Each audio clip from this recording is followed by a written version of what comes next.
আসসালামু আলাইকুম দর্শক। এ পর্যন্ত নির্বাচনের যে কয়েকটি সংবাদ আমাদের কাছে এসেছে আমরা সেগুলো আপনাদের সাথে শেয়ার করছি।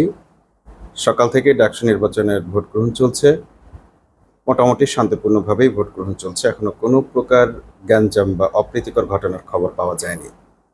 যারা 10 জন মিলে অনেক বড় গ্যাঞ্জাম করতে পারে বলে ঘোষণা দিয়েছিল তাদেরও কোনো গ্যাঞ্জাম করার খবর এখন পর্যন্ত আমরা পাইনি।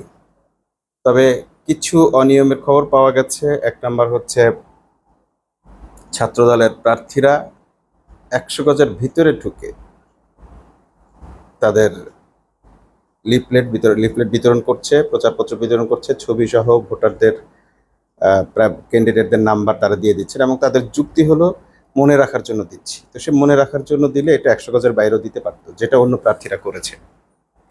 তো নিজেদের প্রভাব বলয় আছে এটা দেখাবার জন্য একেবারে 100 গজের ভিতরে ঢুকে এটা দিতে হবে, এমনটি আসলে কাম্য ছিল না। ছাত্রদল একটা রেসপন্সিবল সংগঠনের কাছ থেকে আমরা এটা প্রত্যাশা করিনি। অন্যরা কেউ এটা করেছে এমনটি তথ্য পাওয়া গেলেও ছাত্রদলের ব্যাপারটি মিডিয়ায় বারবার উঠে এসেছে। দ্বিতীয় অনিয়মটি হচ্ছে এমন এক প্রার্থীর কাছে ব্যালট গেছে, যে প্রার্থীর কাছে ব্যালট যাওয়ার পর সে দেখলেন যে ব্যালট অলরেডি পূরণ করা হয়ে আছে, অর্থাৎ ভোট আগে দেওয়া এরকম একটি ব্যালট গেছে। এটা আমরা ধরে নিচ্ছি এটা একটা ভুলক্রমে হয়ে যেতে পারে, কিন্তু সেই ভুলটাও হওয়া আসলে কোনোভাবেই কাম্য ছিল না। কারণ পূর্ব থেকে কোনো ব্যালটে ভোট দিয়ে রাখা এটা আসলে বিশ্ববিদ্যালয়ের মতো জায়গায় আমরা এটা প্রত্যাশা করিনি।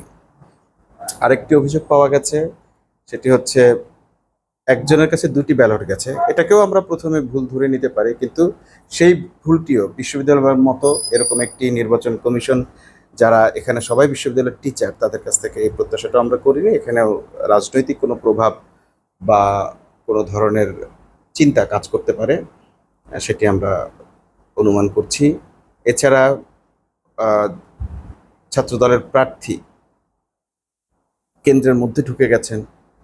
ভোট দেওয়ার সময় তিনি কেন্দ্রে যাবেন ঠিক আছে, কিন্তু অন্য সময় তিনি যেভাবে জাতীয় প্রার্থীরা ভোট কেন্দ্রে গিয়ে গিয়ে পরিদর্শন করেন, এই টাইপের ভিতরে গিয়ে ভোট চাইছেন, এই ব্যাপারটিও দৃষ্টিকটু লেগেছে। তবে মোটা দাগে সবচেয়ে বড় যে অভিযোগটা এসেছে সেই অভিযোগটার ব্যাপারে কর্তৃপক্ষ কি বলবেন জানি না। তবে এই অভিযোগটাই সবচেয়ে বেশি গুরুতর অভিযোগ। সেটি হচ্ছে একটি ছাত্র সংগঠনের এজেন্টকে ভিতরে ঢুকতে দেওয়া হয়নি, তাকে কার্ড দেওয়া হয়েছে যেখানে নির্বাচন কমিশনের সিগনেচার রয়েছে, অথচ তাকে কেন্দ্রে ঢুকতে দেওয়া হয়নি। ইসলামী ছাত্র আন্দোলনের সে প্রার্থী, ভিপি প্রার্থী এই অভিযোগটি করেছেন, তার এজেন্টকে ভিতরে ঢুকতে দেওয়া হয়নি, অথচ ছাত্র দলের 4জনকে এজেন্ট করা হয়েছে। এই ব্যাপারটি আসলে কিভাবে ঘটলো, ছোট দল বড় দল সেই বিবেচনায় কিনা, আদৌ এই ধরনের বিবেচনা করার সুযোগ আছে কিনা, বিষয়টি কর্তৃপক্ষ আরও একটু ভেবে দেখবেন। এবং এই অভিযোগটি আসার পর আমাদের ভাবতেই হচ্ছে যে বিশ্ববিদ্যালয় প্রশাসন আসলে সকলকে সমান চোখে দেখতে পারেননি। তাদের এই দুর্বলতাটুকু কাটিয়ে ওঠা উচিত ছিল, এবং এর রেজাল্ট শেষ পর্যন্ত কি হয় আমরা জানি না। তবে এটুকু বলা যায়, এই নির্বাচন প্রশ্নবিদ্ধ হয়ে গেল।